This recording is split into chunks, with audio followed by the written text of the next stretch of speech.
Hello guys, आज हम शुरू करेंगे जीओसी पार्ट 2 का लेक्चर नंबर 14। पार्ट 1 में हमने डिटेल डिस्कशन की थी नोमेनक्लेचर ऑफ ऑर्गेनिक कंपाउंड्स पे, और पार्ट 2 में हम डिस्कस कर रहे हैं आइसोमेरिज्म को, और आइसोमेरिज्म का आज ऑप्टिकल आइसोमेरिज्म का लेक्चर नंबर 6 है। पहले 5 लेक्चर्स प्लीज इस लेक्चर को देखने से पहले जरूर देख लीजिए, सो दैट कि आपका जो कंसेप्ट है वो बहुत अच्छे से स्ट्रांग हो, क्योंकि ये एक बहुत इंपॉर्टेंट टॉपिक है जो कि एग्जामिनेशन में बहुत ज्यादा पूछा जाता है। प्रीवियस ईयर पेपर्स अगर आप उठा के देखोगे तो बहुत सारे क्वेश्चंस आपको ऑप्टिकल आइसोमेरिज्म से मिलेंगे। सो एक इंपॉर्टेंट टॉपिक, इंपॉर्टेंट कंसेप्ट, सारे के सारे लेक्चर्स देखने बहुत ज्यादा जरूरी। पिछले 5 लेक्चर्स में जो हम अभी तक डिस्कस कर चुके हैं वो है कि सबसे पहले कायरल मॉलिक्यूल्स क्या होते हैं, कायरल मॉलिक्यूल्स की प्रॉपर्टीज क्या होती हैं, कायरल मॉलिक्यूल्स का behaviour towards plane polarised light कैसे डिफरेंट होता है, राइट। और कायरल मॉलिक्यूल्स एक एनांशियोमेरिक पेयर फॉर्म करते हैं, 2 कंपाउंड्स होते हैं जो कि एक दूसरे के मिरर इमेज कंपाउंड्स होते हैं, जो कि नॉन सुपर इम्पोजेबल होते हैं। उन्हीं को हम एनांशियोमर्स बोलते हैं, उन्हीं को हम ऑप्टिकल आइसोमर्स बोलते हैं। ठीक है, अब इस कंसेप्ट को अंडरस्टैंड करने के बाद हमने जो सीखा वो ये था कि अगर एग्जामिनेशन में आपको कोई भी कंपाउंड दिया होगा तो आप कैसे आइडेंटिफाई करोगे कि वो ऑप्टिकल एक्टिविटी शो करता है या नहीं, उसका एनांशियोमर होगा या नहीं। तो उस सबको अंडरस्टैंड करने के लिए सबसे पहले हमने सीखा कायरलिटी सेंटर को ढूंढना। अगर कायरलिटी सेंटर 1 है तो हमें 100% पता है कि वो मॉलिक्यूल कायरल होगा। फिर प्रॉब्लम आई जहां पे कायरलिटी सेंटर हो ही ना या 1 से ज्यादा हो, उसके लिए हमने एलिमेंट्स ऑफ सिमेट्री को सीखा लेक्चर नंबर 4 और लेक्चर नंबर 5 में। और उससे हमें ये अंडरस्टैंडिंग होगी कि अगर एक मॉलिक्यूल एक डिससिमेट्रिकल मॉलिक्यूल है, उसमें सेंटर ऑफ सिमेट्री भी नहीं है, उसमें प्लेन ऑफ सिमेट्री भी नहीं है, क्लास 11 के लिए ये सफिशिएंट है कि अगर आप ये दोनों एलिमेंट्स ऑफ सिमेट्री को अंडरस्टैंड करते हैं तो वो मॉलिक्यूल अगर एक डिससिमेट्रिकल मॉलिक्यूल है तो वो ऑप्टिकल आइसोमेरिज्म शो करेगा। तो ये सब कुछ हम सीख चुके हैं। अब ये सीखने के बाद क्वेश्चन ये आया कि हमारे पास एक कंपाउंड है जो कि ऑप्टिकल एक्टिविटी शो करता है। वो कंपाउंड और उसका मिरर इमेज कंपाउंड दोनों एक दूसरे के ऑप्टिकल आइसोमर्स हैं, और उन दोनों का जो स्ट्रक्चरल फॉर्मूला है वो सेम होगा, उनका जो IUPAC नेम है वो भी सेम होगा। तो हम उन दोनों को डिफरेंशिएट कैसे करें? तो उसके लिए एक चीज जो आपने सीखी वो ये थी कि आप उसको पोलराइजर में डालो। एक जो होगा वो लाइट को क्लॉकवाइज डायरेक्शन में रोटेट करेगा, दूसरा एंटी क्लॉकवाइज में। एक डेक्स्ट्रो रोटेटरी होगा, एक लीवो रोटेटरी होगा। तो यस, हम उनको उस तरीके से डिफरेंशिएट कर सकते हैं, मगर आप क्या उसको पोलराइजर में डाले बिना ये बता सकते हैं कि वो कौन सा कंपाउंड होगा? नहीं बता सकते। तो उसके लिए एक सिस्टम ऑफ नॉमेनक्लेचर को डेवलप किया 3 साइंटिस्ट ने, और उस सिस्टम ऑफ नॉमेनक्लेचर का नाम है RS सिस्टम ऑफ नॉमेनक्लेचर। तो आज के इस लेक्चर में हम यही सीखने वाले हैं कि कैसे हम एनांशियोमर्स को RS सिस्टम के अकॉर्डिंगली नेम करेंगे, और हमें कंपाउंड्स का IUPAC नेम कंप्लीट पता लग जाएगा। ठीक है, तो IUPAC सिस्टम ऑफ नॉमेनक्लेचर इस RS सिस्टम ऑफ नॉमेनक्लेचर को एक्सेप्ट करता है, और हमें आज ये सीखना है। इसको सीखने के बाद आपको बहुत सारे इसके फायदे भी मिलने वाले हैं जो कि आप अंडरस्टैंड करोगे जैसे ही हम आगे आगे इस लेक्चर में बढ़ेंगे। तो चलिए आज की इस पढ़ाई को शुरू करते हैं। मैं हूं डॉक्टर रितु जौहर, आपकी एजुकेटर इस YouTube channel H2O the A to Z of chemistry से। सो आई होप आप ये लेक्चर मेरे साथ एंजॉय करेंगे। तो let us begin the learning. तो शुरू करते हैं आज का ये लेक्चर एक एग्जाम्पल के साथ, जो कि हमें हेल्प करेगा पिछले लेक्चर्स को जल्दी से रिकैप करने में। ठीक है, तो पिछला रिवाइज करते हुए आगे की कॉन्टिन्यूटी हम साथ में बना लेंगे। फाइन। तो अब यहाँ पे आप क्या देखते हो कि हमारे पास ये 2 मॉलिक्यूल्स हैं। ये एक मॉलिक्यूल A है, ये मॉलिक्यूल B है। ये दोनों मॉलिक्यूल्स में अगर आप देखोगे तो एक कार्बन वाला कंपाउंड है, तो वर्ड रूट क्या आएगी, नाम क्या होगा इस कंपाउंड का? ये एक कार्बन है तो मीथेन।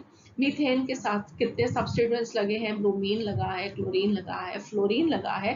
तो कंपाउंड का नाम क्या हो जाएगा? Bromo chloro fluoromethane. नीचे वाले का भी नाम क्या हो जाएगा? Bromo chloro fluoromethane. इसका मतलब क्या है कि ये दोनों कंपाउंड्स कैसे कंपाउंड्स हैं? ये दोनों कंपाउंड्स का मॉलिक्यूलर फॉर्मूला सेम है, स्ट्रक्चरल फॉर्मूला सेम है। इन दोनों में स्पेशल अरेंजमेंट ऑफ एटम्स में डिफरेंस है, इसलिए ये दोनों क्या हो गए? Stereo isomers. अब ये कैसे स्टीरियो आइसोमर्स हैं? वेल उसके लिए हमने यहाँ पे मिरर रखा, इसको यहाँ पे लाके रखा तो हम क्या देखते हैं कि ये दोनों कंपाउंड्स एक दूसरे के मिरर इमेज कंपाउंड्स हैं।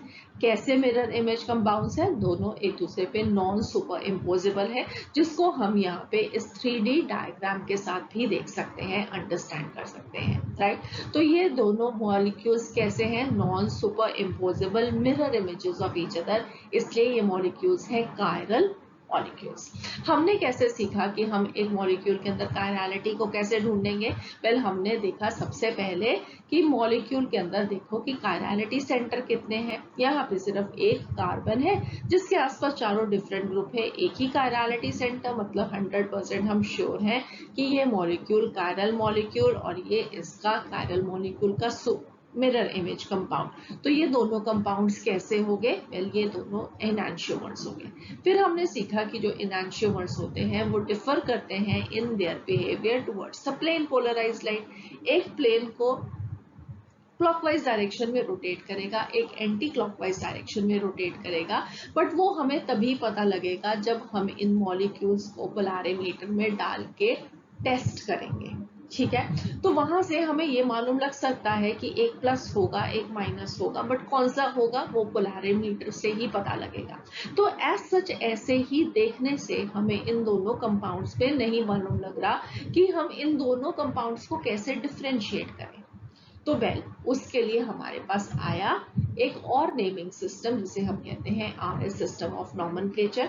और उस RS सिस्टम ऑफ नॉमेनक्लेचर के अकॉर्डिंगली हमने एक कंपाउंड को R ब्रोमोक्लोरोफ्लोरोमीथेन कहा और दूसरे कंपाउंड को S ब्रोमोक्लोरोफ्लोरोमीथेन कहा, और इससे हमारे पास दोनों कंपाउंड्स के डिफरेंट नेम आ गए। स्ट्रक्चरल फॉर्मूला से दोनों कंपाउंड्स का सेम नेम था, बट अब इस सिस्टम ऑफ नॉमेनक्लेचर से हमारे पास दोनों के डिफरेंट नेम आएंगे। और वेल आज का ये लेक्चर इसी पे बेस्ड रहेगा कि हम किसी भी कंपाउंड का according to RS system of nomenclature कैसे नेमिंग करते हैं। तो चलिए शुरू करते हैं। तो ये जो RS सिस्टम ऑफ नॉमेनक्लेचर है इसे 3 साइंटिस्ट ने दिया, कैन, इनगोल्ड एंड प्रीलॉग, इसलिए इसको कैन, इनगोल्ड, प्रीलॉग सिस्टम ऑफ नॉमेनक्लेचर भी कहते हैं। और जहां पे भी हमारे पास ऐसे कंपाउंड्स होंगे जहां पे एटलीस्ट एक एसिमेट्रिक कार्बन प्रेजेंट हो, वहां पे हम ये सिस्टम ऑफ नॉमेनक्लेचर को यूज करते हैं। और IUPAC की अकॉर्डिंगली ये एक रेकमेंडेड सिस्टम है। तो जहां पे भी आपको एक मॉलिक्यूल में एक भी कायरलिटी सेंटर मिलता है तो वेल उस मॉलिक्यूल को आप RS सिस्टम ऑफ नॉमेनक्लेचर के अकॉर्डिंगली उसकी नेमिंग करो, तभी उसका कंप्लीट IUPAC नेम बनेगा, ठीक है। तो अब ये IUPAC सिस्टम के अकॉर्डिंगली ये जो बना हुआ RS सिस्टम ऑफ नॉमेनक्लेचर है ये है क्या? तो RS system of nomenclature, this indicates the configuration or the arrangement of atoms or groups about the asymmetric carbon. तो हमारे पास एक asymmetric कार्बन है जिसके आसपास 4 डिफरेंट ग्रुप्स हैं। हम इस सिस्टम के अकॉर्डिंगली ये बताते हैं कि उन एटम्स और ग्रुप ऑफ एटम्स की इस एसिमेट्रिक कार्बन के अराउंड अरेंजमेंट क्या है। For any pair of enantiomers with one asymmetric carbon, one will have the R configuration and the other will have the S configuration, जैसे कि आपने पिछले एग्जाम्पल में भी देखा। The configuration of a compound is determined from the 3-dimensional model of the compound. ठीक है, तो इसको डिटरमिन कैसे करते हैं? 3-dimensional model of the compound से। तो इस सिस्टम ऑफ नॉमेनक्लेचर को सीखने के लिए वेल आपको कुछ रूल्स सीखने पड़ेंगे, और ये जो रूल्स हैं अगर आपने ईज़ सिस्टम ऑफ नॉमेनक्लेचर को अच्छे से समझा हुआ है तो वेल ये रूल्स आपके लिए डिफिकल्ट नहीं है, नए नहीं है, क्योंकि ये सब वही रूल्स हैं जो कि हमने ईज़ सिस्टम ऑफ नॉमेनक्लेचर में भी सीखे थे। तो वो आपके अब रिवाइज भी होने वाले हैं और साथ साथ में थोड़ी एडिशंस, थोड़ी चेंजेस के साथ हमारे सिस्टम ऑफ नॉमेनक्लेचर भी सीख लेंगे। तो सबसे पहला रूल, तो पहले रूल में क्या है कि हमारे पास एक कायरलिटी सेंटर है, उसके आसपास 4 डिफरेंट ग्रुप्स अटैच्ड हैं। हमने उनकी रैंकिंग करनी है according to their atomic numbers. Atom with the highest atomic number, this has the highest ranking, उसको हम rank 1 देंगे, and the atom with the lowest atomic number, usually जो कि हाइड्रोजन ही होगा, that has the lowest ranking, वो 4th हो जाएगा। ठीक है, तो अब यहाँ पे प्रॉब्लम आपको तब आती है एटॉमिक नंबर्स में, जहाँ पे आपके पास आइसोटोप्स आ जाएंगे, क्योंकि आइसोटोप्स का एटॉमिक नंबर सेम होता है। तो जहाँ पे भी हमारे पास एक कार्यालिटी के सेंटर के अराउंड आइसोटोप्स हो एक ही एलिमेंट के, जैसे कि ड्यूटेरियम और प्रोटियम हो, हमें उनका कंपैरिजन करना है, उनकी रैंकिंग करनी है, तो वहां पे आप क्या करोगे, हेवियर आइसोटोप को हायर रैंक दोगे देन द लाइटर आइसोटोप। तो यहाँ पे कुछ एटॉमिक नंबर्स हैं कुछ कंपाउंड्स के। वेल ये एटॉमिक नंबर्स आपको ऑलरेडी आते होने चाहिए आई होप, बट फिर भी एक रेफरेंस के लिए कुछ एटॉमिक नंबर यहाँ पे लिख दिए हैं सो दैट कि आपको इजी रहे। तो यहाँ पे हम वापस चलते हैं अपने कंपाउंड पे। इस कंपाउंड के अंदर अब हम रैंकिंग करते हैं अकॉर्डिंग टू रूल नंबर 1 कि किस तरीके से कौन सा एटम का पहला रैंक होगा और कौन से का सेकेंड, थर्ड और फोर्थ। तो यहाँ पे अगर आप देखोगे तो हमारे पास कार्बन के अराउंड एक ब्रोमीन है, एक क्लोरीन है, एक फ्लोरीन है और एक हाइड्रोजन है, राइट। तो सबसे ज्यादा एटॉमिक नंबर किसका होगा? वेल हेलोजन्स में डाउन द ग्रुप जाओगे तो आपको सबसे ज्यादा एटॉमिक नंबर मिलेगा। तो इसका मतलब ये है कि ये ब्रोमीन का प्रायोरिटी नंबर होगा 1, फिर प्रायोरिटी नंबर होगा 2 क्लोरीन का, फिर 3 होगा फ्लोरीन का और 4 होगा हाइड्रोजन का। नीचे वाला भी कंपाउंड क्योंकि इसी का एनैंशियोमर है तो ग्रुप सेम है तो प्रायोरिटी ऑर्डर भी सेम रहेगा। ठीक है, तो ये हो गया हमारे पास रूल नंबर 1। अब आप चाहोगे कि जल्दी से मैम बता दें कि इसको आर और दूसरे को एस कहाँ कहा, तो वेल मैं अभी वो नहीं करने वाली हूँ। हम पहले क्या करेंगे, बाकी के सब रूल सीखेंगे और फिर उसके बाद हम देखेंगे कि कैसे हमने इस कंपाउंड को भी नेम करना है। सो नेक्स्ट अब हम देखते हैं अब रूल नंबर 2, और रूल नंबर 2 को देखने से पहले मैं आपको एक एग्जांपल देती हूँ। एग्जांपल से आपको ये अंडरस्टैंडिंग आएगी कि आपको रूल नंबर 2 की जरूरत क्यों पड़ी। उससे आपको ये रूल को अंडरस्टैंड करना और याद रखना ऑब्वियसली ज्यादा आसान हो जाएगा। ठीक है, तो हमारे पास एग्जाम्पल है एक कायरलिटी सेंटर का। वो कायरलिटी सेंटर 4 डिफरेंट ग्रुप्स के साथ अटैच्ड है। मान लेते हैं कि एक ग्रुप हमारे पास एक क्लोरीन का एटम है, दूसरा ग्रुप हमारे पास हाइड्रोजन का एटम है, तीसरा एक मिथाइल ग्रुप है और चौथा हमारे पास एक इथाइल ग्रुप है। तो उसको मैं CH2 CH3 जैसे लिख देती हूँ।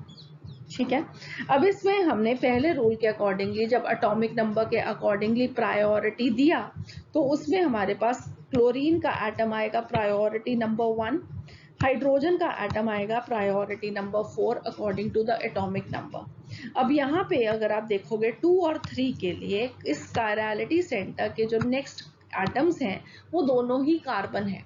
अब दोनों ही कार्बन है तो 2 किसको कहें और 3 किसको कहें, तो वेल यहाँ पे ये रूल नंबर 2 आपको हेल्प करेगा। तो रूल नंबर 2 क्या कहता है? रूल नंबर 2 कहता है कि if a decision this cannot be reached by ranking the first atoms of the substituent, look at the second, the third or the fourth atoms away from the chirality center until the first difference is found। अब इसका meaning क्या है? Well इसका meaning ये है कि अगर हमारे पास ये कायरलिटी सेंटर था, ठीक है, इसके आसपास अब एक साइड पे एक CH3 ग्रुप है और दूसरी साइड पे एक C2H5 है। इन्हीं के बीच में डिफरेंस है। क्लोरीन और हाइड्रोजन को तो हम ऑलरेडी एक प्रायोरिटी दे चुके हैं, ये हमारे ग्रुप्स हैं।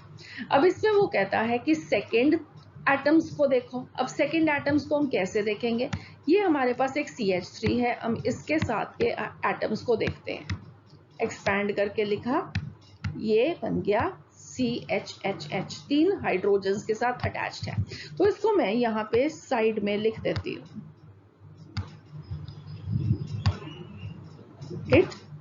इस तरीके से।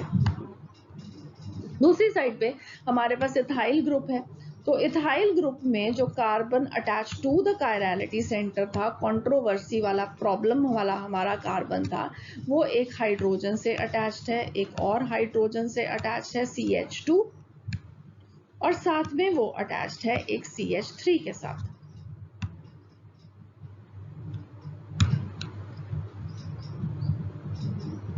CH3 के साथ, ठीक है। अब यहाँ पे आप क्या देखते हो कि एक हाइड्रोजन है, एक हाइड्रोजन है और एक कार्बन है। अब इन 6 के 6 ग्रुप ऑफ एटम्स में ये देखो, यहाँ पे हाइड्रोजन्स हैं, यहाँ पे एक कार्बन है, राइट। तो ये वाला कार्बन, इसका एटॉमिक नंबर इन सब में से ज्यादा हो गया, इसलिए हमारा ये वाला जो ग्रुप है, this becomes a group of higher priority, right. तो अब हम किसको कहेंगे ग्रुप नंबर 2? हम इथाइल ग्रुप को कहेंगे ग्रुप नंबर 2 और मिथाइल ग्रुप को कहेंगे ग्रुप नंबर 3, ठीक है। So I hope this is clear कि हमने अब इसको कैसे प्रायोरिटी देनी है। जहां पे भी आपके पास एटॉमिक नंबर की वजह से प्रॉब्लम आ रही है, क्योंकि दो सिमिलर ग्रुप्स लगे हैं जिनके कनेक्टेड एटम्स पहले कायरलिटी सेंटर को सेम वाला है, तो अब नेक्स्ट ग्रुप ऑफ एटम्स को देखो, वहां पे भी सिमिलैरिटी मिले तो उससे नेक्स्ट वाले को देखो, एंड सो ऑन, जब तक आपको कोई भी डिफरेंस नहीं मिले। तो इस एग्जांपल में हमारे पास क्या था? हमारे पास एक CH2 CH3 था और एक तरफ एक CH3 था, दोनों इक्विवेलेंट थे at group number 1। Rule number 2 से हमने देखा कि ethyl group is ranked higher than the methyl group, क्योंकि इथाइल के पास कार्बन था as is highest second atom, जबकि मिथाइल के पास सिर्फ हाइड्रोजन था, ठीक है। So I hope this is clear. अब हम एक और एग्जांपल देखते हैं। अब इस एग्जांपल में आप क्या देख सकते हो, ये वाला जो कार्बन है और ये कार्बन है, ये हमें सिर्फ पहले ही सेपरेट आउट कर लिए, ये दोनों सिमिलर कायरलिटी कार्बन को लगे हुए थे, तो इनके बीच में हमें डिसाइड करना है कि किसकी प्रायोरिटी ज्यादा है। तो अगेन आप क्या करोगे, आप इसके साथ के अटैच्ड एटम्स देखो, इस साइड पे आपके पास एक कार्बन, एक कार्बन, एक हाइड्रोजन, और इस साइड पे एक हाइड्रोजन, एक कार्बन, एक हाइड्रोजन, ठीक है। तो इधर दो कार्बन है, इधर एक कार्बन है, obviously this will be a group of higher priority, right. अब हम नेक्स्ट देख लेते हैं एक और एग्जाम्पल। अब इस एग्जाम्पल में हमारे पास क्या है, ये वाले कार्बन पे एक कार्बन, एक नाइट्रोजन, एक हाइड्रोजन, और इस पे एक हाइड्रोजन, एक क्लोरीन और एक हाइड्रोजन, ठीक है। अब इन 6 के 6 एटम्स में से सबसे ज्यादा एटॉमिक नंबर किसका है? वेल, क्लोरीन का है, ठीक है। इसलिए this will be a group of higher priority, ठीक है। तो आई होप आप लोगों को अब इनका प्रायोरिटी ऑर्डर समझ में आ गया कि कैसे निकालोगे। गुड। सो नेक्स्ट अब हम देखते हैं रूल नंबर 3, और रूल नंबर 3 को अंडरस्टैंड करने से पहले अगेन एक एग्जाम्पल जहां पे ये अप्लाई होगा, ठीक है। तो हमारे पास एग्जाम्पल है, सपोजिटली अगेन एक कायरलिटी सेंटर, एक कायरलिटी सेंटर जिसके अराउंड एक क्लोरीन, एक हाइड्रोजन, एक मिथाइल ग्रुप, और अब हम मान लेते हैं कि हमारे पास है एक CHO ग्रुप, ठीक है। अब again chlorine will be group number 1, highest atomic number, ये हो गया हमारा ग्रुप नंबर 4, क्योंकि लोएस्ट एटॉमिक नंबर हाइड्रोजन का होगा। अगेन कंट्रोवर्सी कहाँ पे आएगी, ये दोनों कार्बन कार्बन है, तो हमने रूल नंबर 2 सीख लिया। रूल नंबर 2 ने कहा इसको एक्सपैंड करके देख लो, हमने एक्सपैंड किया, हमारे पास आया कार्बन के साथ 3 हाइड्रोजन मिथाइल ग्रुप में, और एल्डिहाइड ग्रुप में हमारे पास एक कार्बन के साथ एक हाइड्रोजन और एक ऑक्सीजन के साथ एक डबल बॉन्ड। अब यहाँ पे हो गए हमारे पास 3 ग्रुप ऑफ एटम्स, यहाँ पे हमारे पास सिर्फ 2। अब इनको कैसे कंपेयर करें? नहीं कर सकते। सो ऑब्वियसली इसके लिए एक नया रूल बनाना पड़ा। उसके लिए नया रूल क्या है? रूल कहता है कि अगर आपके पास मल्टी बॉन्डेड एटम्स हो तो उनको कैसे इक्विवेलेंट मानो to the same number of single bonded atoms. इसका मीनिंग क्या हुआ? इसका मीनिंग ये है कि अगर हमारे पास एक एल्डिहाइड ग्रुप है, तो एल्डिहाइड ग्रुप जैसे कि ये वाला ग्रुप है, तो उसके अंदर हमारे पास कार्बन है, ऑक्सीजन के साथ डबल बॉन्ड फॉर्म कर रहा है, तो उसको ऐसे बिलीव करो कि ये कार्बन ऑक्सीजन के साथ डबल बॉन्ड नहीं फॉर्म कर रहा, जबकि कार्बन जो है वो ऑक्सीजन के 2 एटम्स के साथ सिंगल बॉन्ड फॉर्म कर रहा है, ठीक है। तो उसको मैं अभी आपको दोबारा से लिख के दिखाती हूँ, सो दैट कि आपके सामने एक क्लियर रिप्रेजेंटेशन हो। ऑलराइट, सो ये हमारे पास है ग्रुप। अब इसके अंदर कार्बन के साथ ऑक्सीजन का डबल बॉन्ड, हमने इसको कैसे मानना है कि ये वाला कार्बन दो ऑक्सीजन के एटम्स के साथ सिंगल बॉन्ड फॉर्म कर रहा है, तो वो क्या बन जाएगा, एक HO और O, और ये ऑक्सीजन भी कार्बन के साथ डबल बॉन्ड फॉर्म कर रहा है, तो ये ऑक्सीजन भी ऐसे बिहेव करेगा जैसे कि दो कार्बन के एटम्स के साथ सिंगल बॉन्ड फॉर्म कर रहा है। ठीक है, तो इसको अगर हम एक्सपैंड करके लिखें तो हम इसको इस तरीके से लिख सकते हैं। अब यहाँ पे हमारे पास एक कार्बन ये वाला जो कि दो ऑक्सीजन के एटम्स के साथ सिंगल बॉन्ड फॉर्म कर रहा है और एक हाइड्रोजन के साथ सिंगल बॉन्ड फॉर्म कर रहा है, तो ये क्या बन जाएगा, COO। ठीक है, सिमिलरली अब आपने इस ऑक्सीजन को भी लिखना है कि ये जो ऑक्सीजन हमारा ओरिजिनली प्रेजेंट था, तो ये ऑक्सीजन का एटम भी ये वाले को नहीं कुछ करना। ठीक है, तो ये तो हमने अपने आप से क्रिएट किया है, ये एक्चुअली में एग्जिस्ट नहीं करता था, इसको फैंटम एटम बोलते हैं। ठीक है, तो ये एक्चुअली में एग्जिस्ट नहीं करता। तो ये वाला ऑक्सीजन एटम है, ये ऑक्सीजन वाला एटम दो कार्बन्स के साथ अटैच्ड, एक असल वाले के साथ और एक इसको हम फैंटम एटम कह देते हैं। ठीक है, सो अब हमारे पास अगर ये ग्रुप था ClH, एक तरफ CH3, एक तरफ CHO, तो CHO को हमने लिखा COO और इसके साथ सारे हाइड्रोजन्स थे, सो ऑब्वियसली जो CHO ग्रुप होगा that will become a group of higher priority. ठीक है, तो आई होप अब आप लोगों को ये भी समझ में आ गया कि अगर आपके पास डबल बॉन्ड हो या ट्रिपल बॉन्ड भी हो तो आप कैसे करोगे। और एग्जाम्पल देख लेते हैं so that the concept becomes very strong.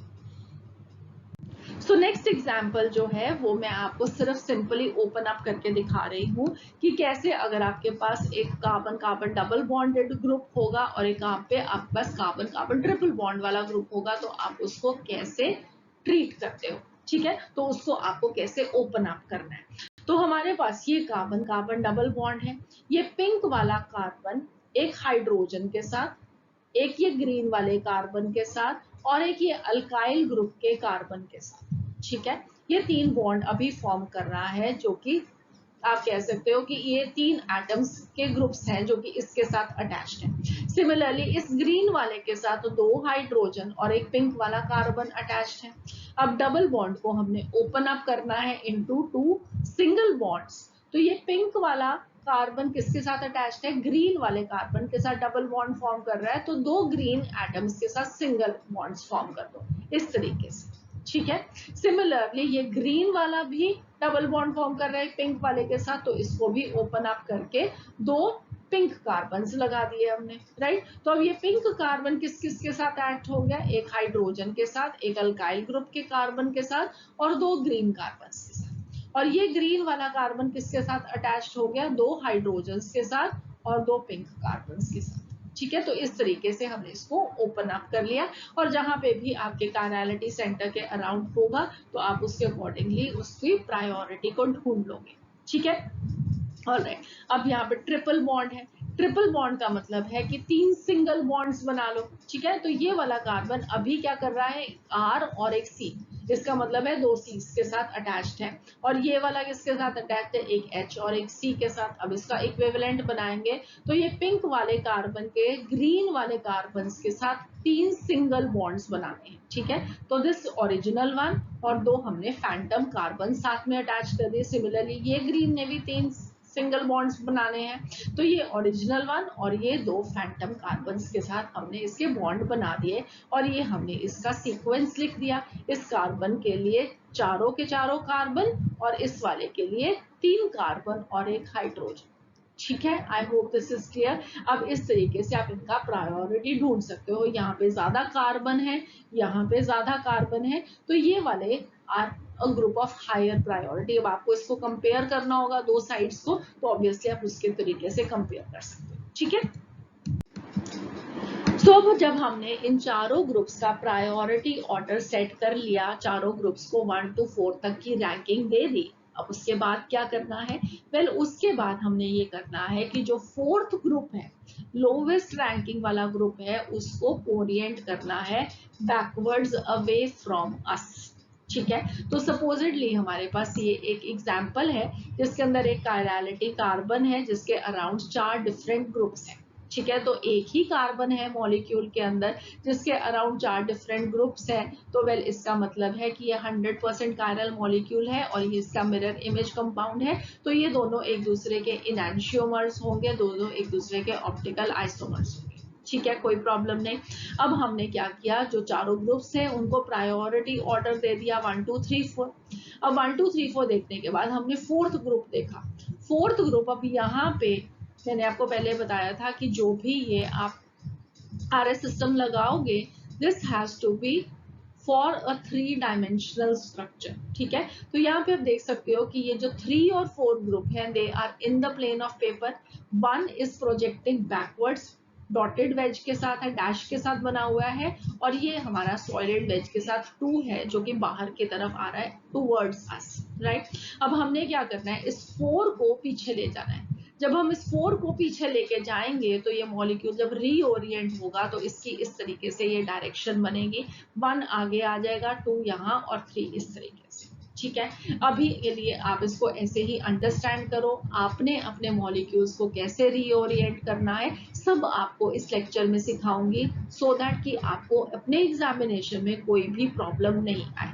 But for the time being आप इसको इमेजिन कर सकते हो तो बहुत अच्छी बात है, कोई मॉडल लेकर कर सकते हो वो भी करो, बट मैं आपको सब कुछ सिखा देने वाली हूँ, सो मैं मॉडल्स पे टाइम आपका वेस्ट नहीं करने वाली हूँ। ठीक है, तो जब हम इसको पीछे लेके जाएंगे तो ये इन तीनों ग्रुप्स की पोजिशन होगी अराउंड द कार्बन, तीनों बाहर की तरफ आएंगे हमारी तरफ और ये वाला पीछे चला जाएगा। ठीक है, इस तरीके से ये पोजीशन इनकी आएगी, राइट। अब ये पोजीशन देखने के बाद सिमिलरली इस वाले को भी ओरिएंट करोगे तो इस तरीके से ये पोजीशन आएगी। अब आपको क्या करना है कि आपको एक एरो ड्रॉ करनी है from 1 to 2 to 3 and back to 1। अब जब ये आपने ड्रॉ किया तो ये बिल्कुल कैसे लग रहा है, एक स्टीयरिंग व्हील की तरह। ये कार्बन, ये सेंटर वाला पॉइंट, ठीक है, ये सर्कल एक स्टीयरिंग व्हील की तरह, और ये तीनों जो ग्रुप्स हैं ये बिल्कुल ऐसे कैसे बन गए जैसे कि स्पोक्स ऑफ द व्हील होता है। ठीक है, तो ये तीनों स्पोक्स ऑफ द व्हील, ये सर्कल जो हमने अभी ड्रॉ किया, ये स्टीयरिंग व्हील और ये उसका सेंटर, तो ये बिल्कुल वैसे ही है। अब आप इसको देखो कि अगर ये स्टीयरिंग व्हील है तो 1 से 2 से 3 में जाने में आप इस स्टीयरिंग व्हील को किस तरफ टर्न कर रहे हो, वेल आप इसको राइट टर्न दे रहे हो। ठीक है, बिल्कुल ऐसे, राइट। और अगर ये वाला स्टीयरिंग व्हील देखोगे तो इसको आप 1 से 2 से 3 जाने के लिए कैसे टर्न कर रहे हो, आप इसको लेफ्ट टर्न कर रहे हो। ठीक है, I hope it is clear कि ये वाले में 1 से 2 से 3 में जाने में आपने इसको राइट टर्न किया और इसमें आपने इसको लेफ्ट टर्न किया। ऑलराइट, जब आपने अब इसको राइट टर्न किया तो ये कैसी रोटेशन है, वेल ये एक क्लॉकवाइज रोटेशन है, जबकि ये कैसी रोटेशन है, ये एक एंटी क्लॉकवाइज रोटेशन है।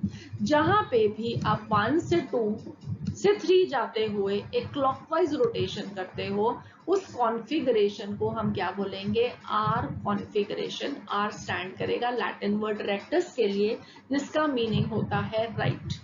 ऑलराइट, और जहां पे आप इसको 1 से 2 से 3 जाने के लिए anti clockwise, counter clockwise left turn off the wheel कर रहे हो, उसको हम क्या बोलेंगे, एस कॉन्फ़िगरेशन। एस किसके लिए स्टैंड करता है, लैटिन वर्ड सिनिस्टर के लिए, जिसका मीनिंग है लेफ्ट। तो ये सिनिस्टर और लेफ्ट का क्या कनेक्शन है, well sinister is generally English में क्या मीनिंग होता है कि विकेड पीपल, क्रूअल पीपल, मिस्chievous पीपल, जो कि अच्छे लोग नहीं है। ठीक है, अब अच्छे लोग नहीं है तो पुराने जमाने में ये माना जाता था कि जो राइट हैंडेड है वो नॉर्मल लोग हैं और जो लेफ्ट हैंडेड पीपल है वो विकेड पीपल है, वो अच्छे लोग नहीं होते हैं, राइट। और उनके लिए ये वर्ड सिनिस्टर यूज किया जाता था। Left handed people were called as sinister, इसलिए इस कॉन्फ़िगरेशन को एल कॉन्फ़िगरेशन नहीं कहते हैं, इसको एस कॉन्फ़िगरेशन कहते हैं। ठीक है, so I hope this is clear कि जहां पे आपका 1 से 2 पे जब आप जाओगे और क्लॉकवाइज एरो ड्रॉ करोगे तो वो आर कॉन्फ़िगरेशन होगी, और 1 से 2 जाते हुए अगर एंटी क्लॉकवाइज जा रहे हो तो एस कॉन्फ़िगरेशन होगी। सो अब हमारे पास ये मॉडल है। ठीक है, इस मॉडल में हमारे पास एक कायरलिटी सेंटर था जिसके आसपास 4 डिफरेंट ग्रुप्स लगे थे। हमने उन ग्रुप्स को एक नंबर दे दिया according to the priority order. ठीक है, 1 2 3 4, राइट। ये 1 2 3 4 आ गया। अब ये 4 किस पोजीशन पे है? पहले ये vertically and this is coming towards अस। हमें इसको क्या करना है? हमने इसको रीओरिएंट करना है मॉलिक्यूल को कि ये वाला जो 4 है ये पीछे चला जाए, राइट। अब आप इसमें यहाँ पे देख भी सकते हो, वहां पे उसमें आप डायग्राम में नहीं देख सकते, अब यहाँ पे आप देख भी सकते हो एक्चुअली कि मैंने इसको 1 को यहाँ से ऊपर से पकड़ा। ये तीनों ग्रुप्स नीचे प्लेस्ड है ऑन द टेबल, ठीक है। और मैंने इस 1 को पकड़ के बिल्कुल जैसे कि एक टॉप होता है, बेब्लेड होता है, वेल मैंने इसको टर्न किया। जब मैंने इसको टर्न किया तो क्या होगा? ये 4 जो होगा वो 3 की पोजीशन पे चला जाएगा, जो 3 है वो 2 की पोजीशन पे आ जाएगा और 2 आ जाएगा 4 की पोजीशन पे, इस तरीके से, ठीक है। I hope this is clear. क्यों? हमने क्योंकि 4 को पीछे लेके जाना था। 4 को हम पीछे जब ले गए तो अब इस 4 को भूल जाओ। 4 को भूल के अब ये हमारे पास ये जो 3 है ये बिल्कुल कैसे बन गए? एक स्टीयरिंग व्हील के स्पोक्स की तरह, ठीक है। अब आपने 1 से 2 के लिए एरो ड्रॉ की। अब ये आप एरो कैसे ड्रॉ कर रहे हो? एक क्लॉकवाइज डायरेक्शन में ड्रॉ कर रहे हो, तो ये कैसी कॉन्फ़िगरेशन बन जाएगी? R configuration, right. तो अब हमारे पास ये स्टेप्स बन गए टू नेम अ कंपाउंड, जो कि हमने अभी तक सीखा। तो सबसे पहले हमने रैंक करना है ग्रुप्स को bonded to the asymmetric carbon in order of the relative priority by the atomic number of the atoms directly attached to it, और साथ ही में जो और रूल्स थे, ठीक है। सो सारे रूल्स के अकॉर्डिंगली हमने प्रायोरिटी ऑर्डर सेट कर दिया। प्रायोरिटी ऑर्डर सेट किया, उसके बाद हमने मॉलिक्यूल को इस तरीके से ओरिएंट कर देना है कि the lowest priority group this is directed away from us, ठीक है। उसके बाद हमने एक इमेजिनरी एरो ड्रॉ की from the group with highest priority, that is group number 1 to group number 2, ठीक है।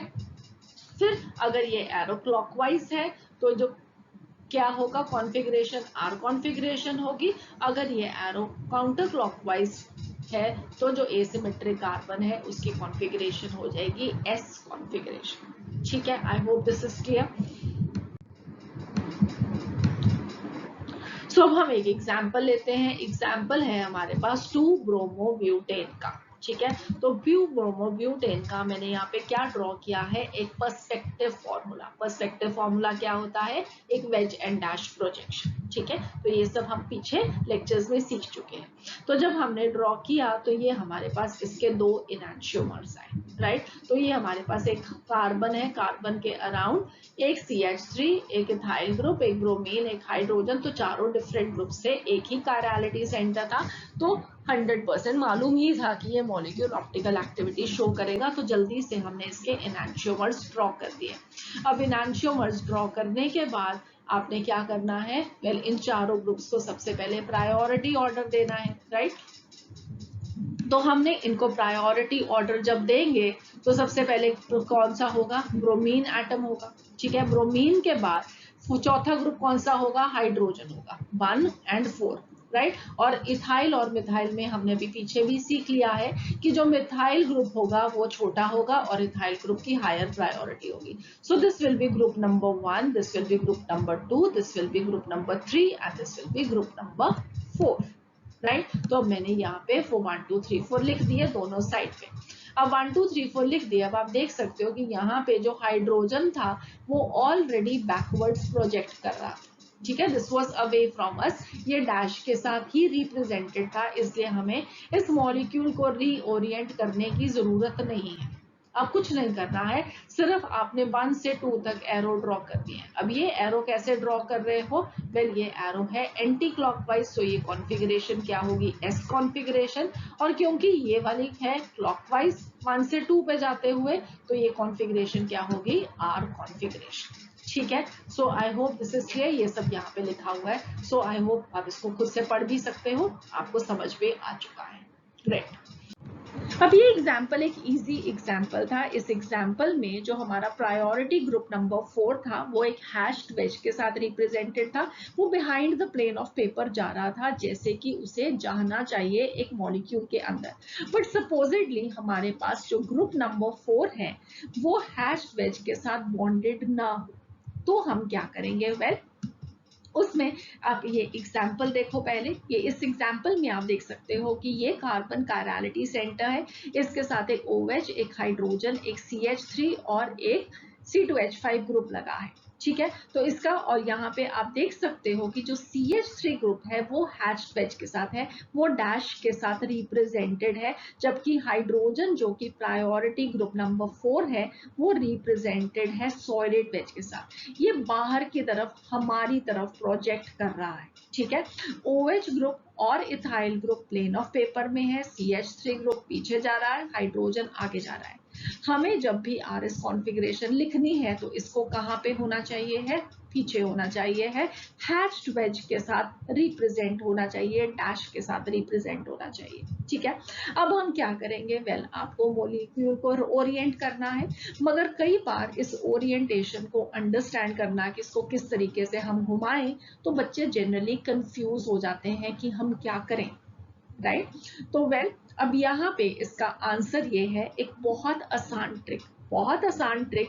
और वो ट्रिक क्या है कि जहां पे भी ये हाइड्रोजन प्लेस्ड है, इसको उस ग्रुप के साथ स्विच कर दो जो कि हैश्ड वेज के साथ रिप्रेजेंटेड है, जैसे कि इस एग्जांपल में CH3 के साथ रिप्रेजेंटेड है, राइट। तो हमने क्या किया, स्विच किया CH3 और हाइड्रोजन को। अब ये करने के बाद क्या हो गया, हाइड्रोजन पीछे चला जाएगा, हाइड्रोजन आगे आ जाएगा, ऑलराइट। सो हमने क्या किया, स्विच किया the two groups so that group number 4 is bonded by a hatched wedge.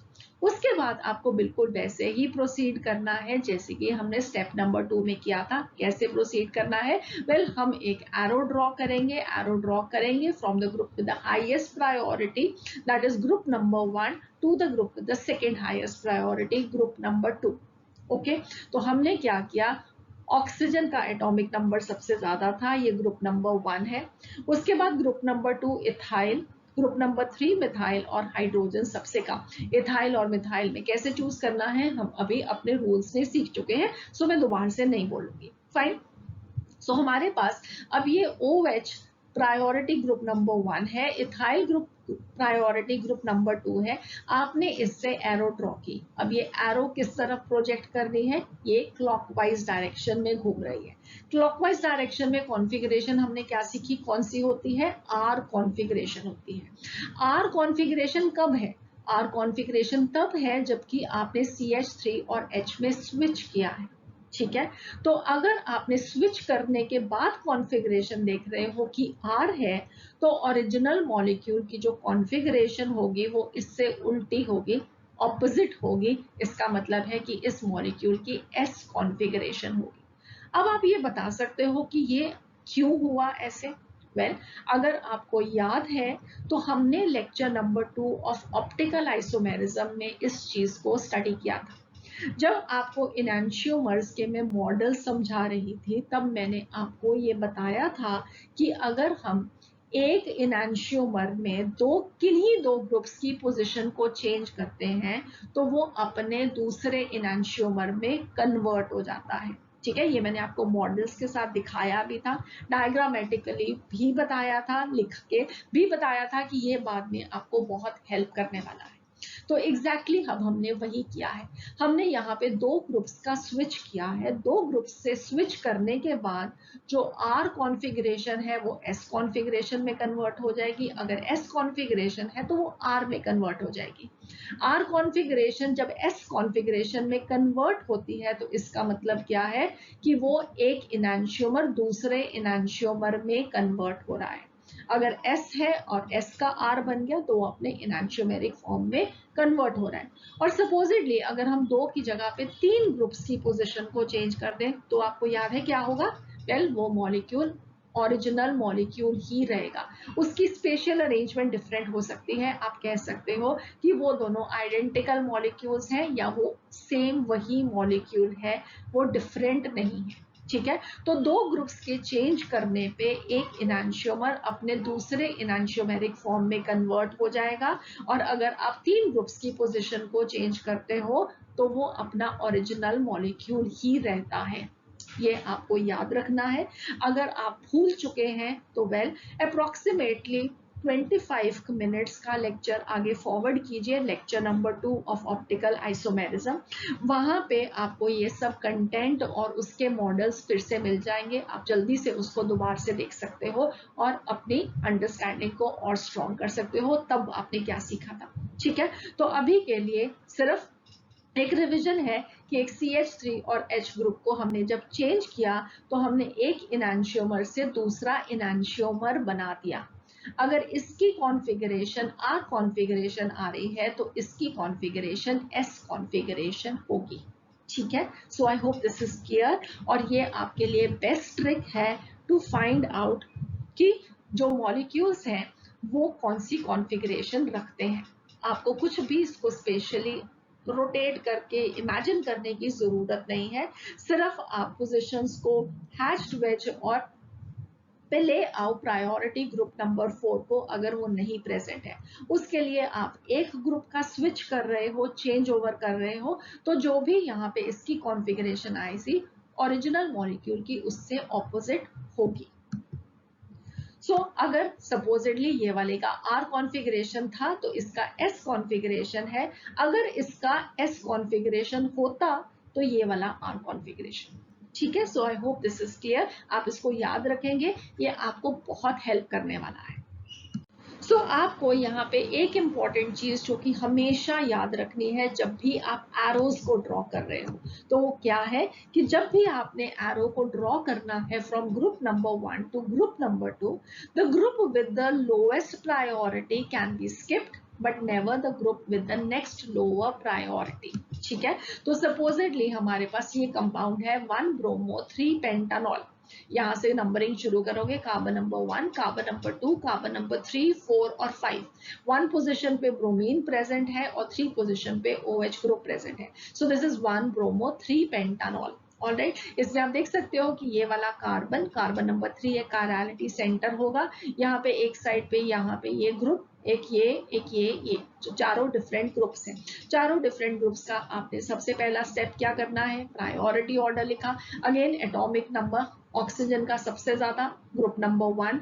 उसके बाद ये वाला ग्रुप नंबर 2 बनेगा क्योंकि इसके साथ क्या लगा है, कार्बन के साथ यहाँ पे ब्रोमीन लगा हुआ है, ब्रोमीन लगा हुआ है तो इसका मतलब एटॉमिक नंबर ज्यादा हो जाएगा। ठीक है, फिर ग्रुप नंबर 2 और फिर group number group number 3 and फिर फाइनली ग्रुप नंबर 4 हाइड्रोजन। अब यहाँ पे आप देख सकते हो कि जो हाइड्रोजन है अगेन एक हैश्ड वेज के साथ ही है, तो आपको कुछ भी चेंज ओवर नहीं करना है। इसमें सिंपल 1 से लेके 2 तक एरो ड्रॉ करना है, बट ये जो एरो ड्रॉ करना है वो 4 को क्रॉस करते हुए करना है। इस तरीके से एरो 3 को क्रॉस करते हुए नहीं ड्रॉ करना।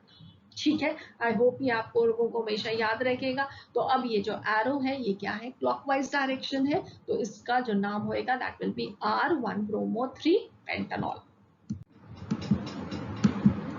नेक्स्ट अब फिशर प्रोजेक्शंस अंडरस्टैंड करते हैं कि उसमें हम कैसे लिखेंगे कंपाउंड की RS कॉन्फ़िगरेशन।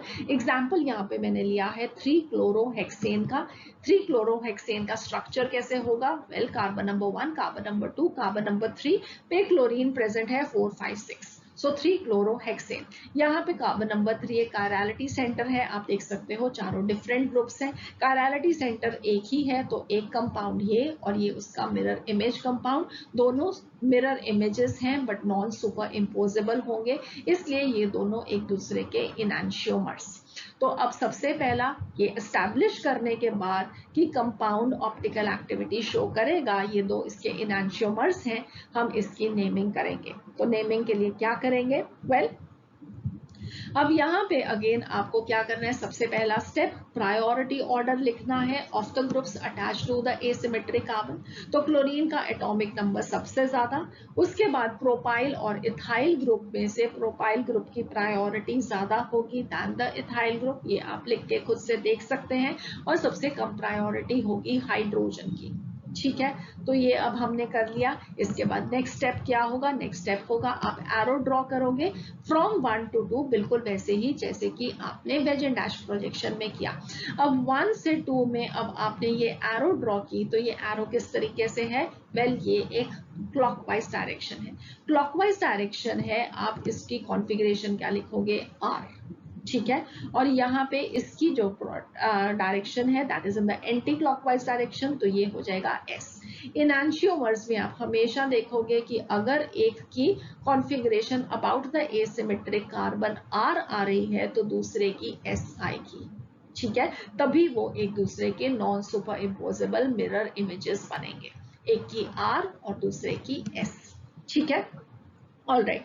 अब यहाँ पे जो बहुत इंपॉर्टेंटली आपको पॉइंट याद रखना है, बाकी तो आपने बिल्कुल जैसे कि वेज एंड डैश में किया था वैसा ही है, कुछ भी डिफरेंट नहीं है, मगर यहाँ पे जो आपको इंपॉर्टेंटली याद रखना है वो है इस लोएस्ट प्रायोरिटी ग्रुप की पोजीशन। इस एग्जाम्पल में आप देख सकते हो कि ये कहाँ पे प्रेजेंट है, ये वर्टिकल लाइन पे प्रेजेंट है। अगर आप लोगों को याद है कि फिशर प्रोजेक्शंस हम कैसे रिप्रेजेंट करते हैं, हम उसको 3D स्ट्रक्चर में कैसे अंडरस्टैंड करते हैं। ये एक 2 डायमेंशनल पिक्चर है 3 डायमेंशनल कंपाउंड की, और हमने ये अंडरस्टैंड किया था कि अगर ये कायरलिटी सेंटर है, उसके साथ ये जो दो ग्रुप्स लगे हुए हैं ये कैसे होंगे, जो हॉरिजॉन्टली प्लेस्ड हैं, they are coming towards us out of the plane of paper. हम इसको कैसे रिप्रेजेंट करेंगे, सॉलिड वेज के साथ, और ये जो वर्टिकली प्लेस्ड हैं they will be going backwards away from us from the plane of paper. इसको हम हैच्ड वेज के साथ रिप्रेजेंट करते हैं। इसका मतलब है कि हमारा चौथा ग्रुप कहाँ पे प्लेस्ड हो गया, हैच्ड वेज के साथ, चाहे ऊपर प्लेस्ड हो चाहे नीचे प्लेस्ड हो, अगर वो वर्टिकल लाइन पे प्रेजेंट है तो हमारे लिए कोई प्रॉब्लम नहीं है। ठीक है, ये हैच्ड वेज के साथ आया, बिल्कुल फॉलो करो जैसे कि आपका एरो रिप्रेजेंट कर रही है उसके अकॉर्डिंगली आप उसकी कॉन्फ़िगरेशन लिख दो। अब यहाँ पे क्लॉकवाइज है तो ये R है, अगर यहाँ पे एंटी क्लॉकवाइज है तो ये S है। नेक्स्ट हम क्या देखेंगे, अगर ये हाइड्रोजन वर्टिकली ना प्लेस्ड हो, हॉरिजॉन्टल पोजीशन को ऑक्यूपाई करता हो, तो हमें क्या करना है।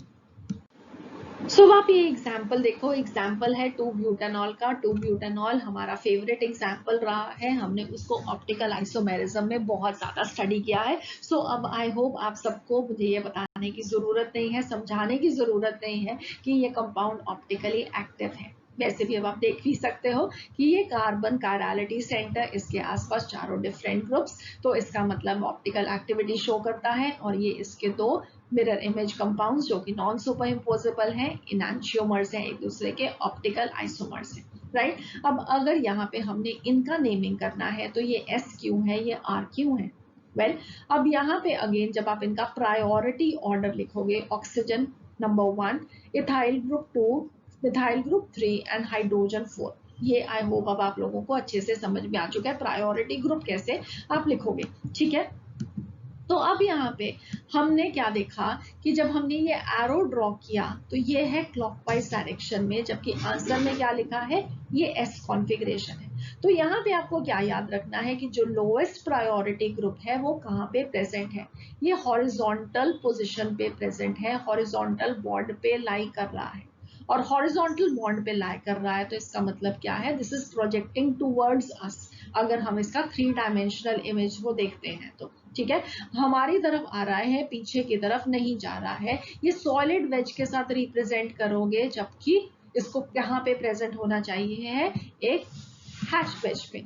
ठीक है, तो सपोजिटली अब मैं यहाँ पे इसको ऐसे लिखूं, CH3 CH3 C2H5 OH और H। तो इसका मतलब है कि अगर ये हमारा सॉलिड वेज के साथ रिप्रेजेंट है, इन दोनों में से किसी भी एक ग्रुप के साथ आप इसको स्विच करोगे तो ये जाके यहाँ पे एक हैश्ड वेज के साथ रिप्रेजेंट होगा। तो मानो मैंने इसको यहाँ पे कर दिया और C2H5 को यहाँ पे कर दिया, ठीक है, तभी हमारी प्रोजेक्शन सही होगी। अब इस प्रोजेक्शन में आप क्या देख रहे हो कि वेल ये क्या कॉन्फ़िगरेशन है, ये क्लॉकवाइज जा रहा है तो इसका मतलब है ये R है, मगर इसके अंदर हमने क्या किया है, हमने स्विच किया है, स्विच किया है दो ग्रुप्स का। इसका मतलब है कि जो ओरिजिनल मॉलिक्यूल है उसकी कॉन्फ़िगरेशन क्या होनी चाहिए, S कॉन्फ़िगरेशन होनी चाहिए। ठीक है, इसलिए आपके लिए यहाँ पे जो ट्रिक निकल के आएगी वो ये है कि अगर तो हाइड्रोजन वर्टिकल बॉन्ड पे प्रेजेंट है, चाहे ऊपर प्रेजेंट हो चाहे नीचे प्रेजेंट हो, तो आपको कुछ नहीं करना है, जो भी एरो की डायरेक्शन है उसके अकॉर्डिंगली कॉन्फ़िगरेशन लिख दो। क्लॉकवाइज है तो R, एंटी क्लॉकवाइज है तो S। मगर अगर जो हमारा फोर्थ प्रायोरिटी ग्रुप है वो हॉरिजॉन्टल पोजीशन पे लाई कर रहा है, तो जो भी यहाँ पे कॉन्फ़िगरेशन इस मॉलिक्यूल पे आ रही है, स्विच करने की जरूरत नहीं, जो भी कॉन्फ़िगरेशन आ रही है उसके अंदर देखो कि क्या है, राइट। तो ये OH से प्रायोरिटी ग्रुप नंबर 2 पे जब आप जा रहे हो तो आप क्या देख रहे हो कि एरो कैसी है, वेल ये क्लॉकवाइज है, तो इसको ऑपोजिट करके आप लिख दो कि इसकी जो प्रोजेक्शन होगी that will be the S projection, ठीक है। तो यहाँ पे कॉन्फ़िगरेशन होगी S, और यहाँ पे OH से आप इथाइल ग्रुप पे गए तो ये क्या होगी, एंटी क्लॉकवाइज डायरेक्शन है, तो इसका उल्टा करके इसकी कॉन्फ़िगरेशन R लिख दो, ठीक है। आई होप अब आप लोगों को समझ में भी आ गया कि क्यों हम ऐसा कर रहे हैं। यहाँ पे हमने दो ग्रुप्स की पोजीशन को चेंज किया है, चेंज ना करना पड़े, जल्दी से हम लिख सकें, तो जो भी अगर हॉरिजॉन्टल पोजीशन पे प्रेजेंट है तो जो कॉन्फ़िगरेशन आई उसकी ऑपोजिट वाली लिख दो, आपका आंसर 100% सही आएगा। नेक्स्ट एग्जाम्पल हमारे पास है लैक्टिक एसिड का। लैक्टिक एसिड का आपको IUPAC नेम भी आना चाहिए, दैट इज इम्पोर्टेंट। तो कार्बन नंबर 1 COH ग्रुप होगा, कार्बन नंबर 2 और कार्बन नंबर 3, 3 कार्बन की chain propanoic acid, position number 2 पे एक OH group, so 2 hydroxy propanoic acid, please इसका IUPAC नेम और कॉमन नेम दोनों आपको याद होने चाहिए। This is an important compound, again सिर्फ नॉमेनक्लेचर के लिए भी और साथ ही में इसका ऑप्टिकल आइसोमेरिज्म की इंपॉर्टेंस भी है इस कंपाउंड की, बहुत फ्रिक्वेंटली एग्जांपल्स में हम इसको यूज करते हैं। फाइन, अब यहाँ पे जो कार्बन नंबर 2 है वो क्या हो जाएगा, कायरलिटी सेंटर होगा, एक ही है, इसलिए ये कंपाउंड और ये कंपाउंड जो कि एक दूसरे के मिरर इमेजेस हैं वो हो जाएंगे एक दूसरे के इनैंशियोमर्स। इनैंशियोमर्स है तो एक की S कॉन्फ़िगरेशन होगी, एक की R कॉन्फ़िगरेशन होगी। किसकी कौन सी होगी, अगेन आपको इनकी नंबरिंग करनी होगी, नंबरिंग करोगे तो ऑक्सीजन का एटम नंबर 1, ये आगे दोनों कार्बन्स हैं, तो कार्बन ये वाले के साथ क्या जुड़ा है, 3 ऑक्सीजन के एटम, डबल बॉन्डेड ऑक्सीजन मतलब सिंगल बॉन्ड के साथ 2 और ये वाला ऑक्सीजन, तो 3 ऑक्सीजन हो गए, यहाँ पे 3 हाइड्रोजन हो गए, तो ग्रुप नंबर 2, ग्रुप नंबर 3 और हाइड्रोजन ग्रुप नंबर 4। अगेन आपने एरो ड्रॉ किया 1 से लेकर 2 तक, 1 से लेकर 2 ड्रॉ किया तो ये क्या है, क्लॉकवाइज है, मगर हाइड्रोजन जो कि प्रायोरिटी ग्रुप नंबर 4 है वो हॉरिजॉन्टल पोजीशन पे है, इसलिए जो एरो से आंसर आया उसका ऑपोजिट लिखना है। अगर एरो से R आया तो कॉन्फ़िगरेशन क्या हो जाएगी, S लैक्टिक एसिड, ठीक है। तो ऑब्वियसली जो इसका इनैंशियोमर होगा वो होगा R लैक्टिक एसिड। एरो की डायरेक्शन से भी हम देख सकते हैं ये आ रही है एंटी क्लॉकवाइज में, हाइड्रोजन हमारे पास कहाँ पे है, अगेन हॉरिजॉन्टल पोजीशन पे, तो हमने इसका रिवर्स लिखना है, तो ये हो जाएगा R लैक्टिक एसिड। अगेन जो इंपॉर्टेंट चीज है जहां पे आपको गलती नहीं करनी है वो क्या है कि जब भी आप एरो को ड्रॉ करोगे तो किसके ऊपर से क्रॉस करवाओगे, फोर्थ ग्रुप के ऊपर से, कभी भी उसको थर्ड ग्रुप के ऊपर से स्किप करा के एरो को ड्रॉ नहीं करना। ये आप हमेशा याद रखना, बच्चे बहुत ज्यादा गलती करते हैं। 1 से लेकर 2 तक एरो ड्रॉ करनी है किसके ऊपर से, अगर बीच में आपके पास 3 और 4 ग्रुप आ रहे हैं तो हमेशा 4 ग्रुप के ऊपर से ही उसको सेट कराना, तभी आपका आंसर सही आएगा, ठीक है। I hope this is clear.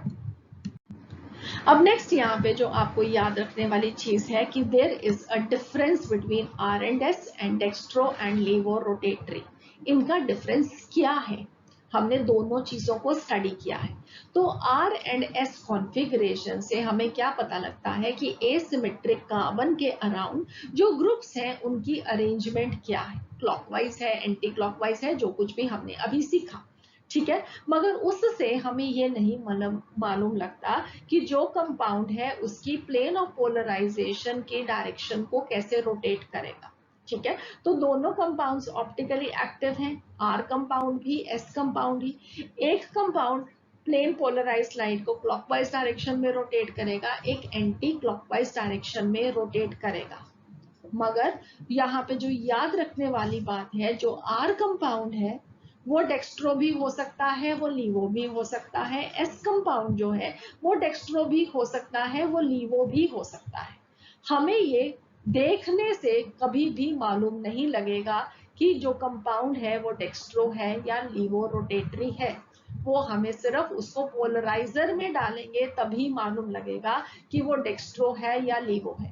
एक आर कंपाउंड डेक्स्ट्रो भी हो सकता है, लीवो भी हो सकता है, अगेन रिपीट कर रही हूँ।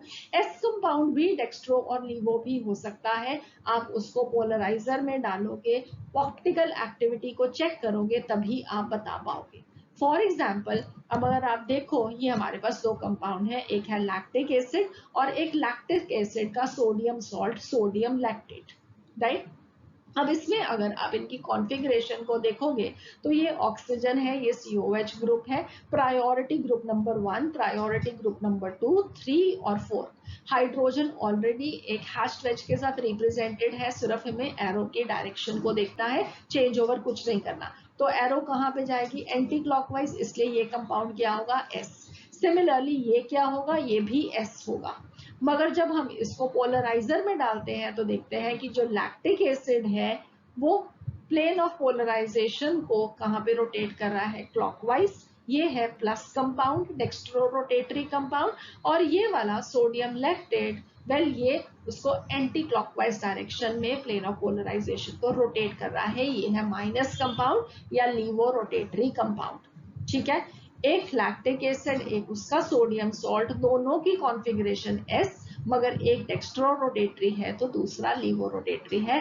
ये हमें सिर्फ तभी पता लगेगा जब हम उसको पोलराइजर में डाल के ऑप्टिकल एक्टिविटी को चेक करेंगे। ठीक है, again this is very clear, ये भी आपको हमेशा याद रखना है, भूलना नहीं। ऑलराइट, अब यहाँ पे मैंने 3 एग्जाम्पल लिए हैं और ये 3 एग्जाम्पल में आपको इन कंपाउंड्स की RS कॉन्फ़िगरेशन बतानी है। मुझे ये एग्जाम्पल्स कहीं और नहीं मिले थे, सो जस्ट मैंने इनको खुद से ड्रॉ किया है आप लोगों के लिए। आई वॉन्ट यू ऑल कि पहले आप पॉज करो और उसके बाद जो कुछ भी आपने अभी तक इस लेक्चर में सीखा है, वेल उसके बेसिस पे इन तीनों कंपाउंड्स की कॉन्फ़िगरेशन को लिखो, R है या S कॉन्फ़िगरेशन है। सो इन केस अब आप लोगों ने कर लिया है तो हम आगे फर्दर मूव करते हैं और हम इनको 1 बाय 1 एग्जांपल्स को डिस्कस करते हैं। सो पहला कंपाउंड हमारे पास ये वाला है। इसके अंदर अगर आप देखोगे तो हमारे पास क्या है? एक हाइड्रोजन है, एक ट्रिटियम है जो कि हाइड्रोजन का आइसोटोप है। ठीक है, एक तरफ हमारे पास CHO ग्रुप है और एक तरफ हमारे पास CH डबल बॉन्ड CH2 है। तो सबसे पहला स्टेप क्या होगा? ये असर्टन करने के बाद कि ये मॉलिक्यूल कायरल मॉलिक्यूल है या नहीं, तो डेफिनेटली ये कायरल मॉलिक्यूल है क्योंकि इस कंपाउंड के अंदर एक ही कायरलिटी सेंटर है। ठीक है, ऑलराइट, तो अब हमें क्या नेक्स्ट स्टेप करना होगा? इनका प्रायोरिटी ऑर्डर लिखना होगा। प्रायोरिटी ऑर्डर में 1 और 2 पे इस कार्बन के नेक्स्ट क्या है? कार्बन है। ठीक है, तो पहले इनको देखेंगे, बट उससे पहले हम थर्ड और फोर्थ को जल्दी से लिख सकते हैं, इसलिए लिख देते हैं। ये है ट्रिशियम और ये है हाइड्रोजन, दोनों का एटॉमिक नंबर सेम है। तो यहाँ पे जब आइसोटोप्स आ जाते हैं तो हमें क्या देखना है? उनका मास नंबर देखना है। तो ट्रिशियम का मास नंबर होगा 3, हाइड्रोजन का मास नंबर 1, तो ऑब्वियसली इसका मास नंबर ज्यादा है तो हाइड्रोजन बनेगा लोएस्ट प्रायोरिटी ग्रुप। ठीक है, तो ये हो जाएगा हमारे पास ग्रुप नंबर 4 और ये हमारे पास हो जाएगा ग्रुप नंबर 3। अब रह गई बात ग्रुप नंबर 1 और ग्रुप नंबर 2 की। तो यहाँ पे अगर हम सबसे पहले CHO को ड्रॉ करते हैं, ठीक है, तो CHO को आई होप आप लोगों ने सबने अच्छे से ड्रॉ कर लिया कि हमारे पास यहाँ पे एक हाइड्रोजन है और ये डबल बॉन्डेड ऑक्सीजन है। तो इसमें हमारे पास डबल बॉन्ड आ गया तो हमें इसको ओपन अप करना है इनटू सिंगल बॉन्ड्स। तो ये हो जाएगा हाइड्रोजन, ये ऑक्सीजन और ये वाला ऑक्सीजन। ठीक है, ये कौन से वाला कार्बन ऑक्सीजन है? ये फैंटम एटम है जो कि एग्जिस्ट नहीं कर रहा था, हमने सिर्फ डबल बॉन्ड को सिंगल बॉन्ड की तरह रिप्रेजेंट किया है। और दूसरी तरफ हमारे पास है CH2, राइट। तो इसका मतलब है कि ये कार्बन के पास एक हाइड्रोजन है, इसके साथ एक CH2 ग्रुप अटैच्ड है और दूसरी तरफ एक और है जो कार्बन फैंटम कार्बन है। ठीक है, या इसको मैं CH2 ग्रुप ऐसे ही लिख देती हूँ, राइट। तो हम इसको इस तरीके से लिख सकते हैं।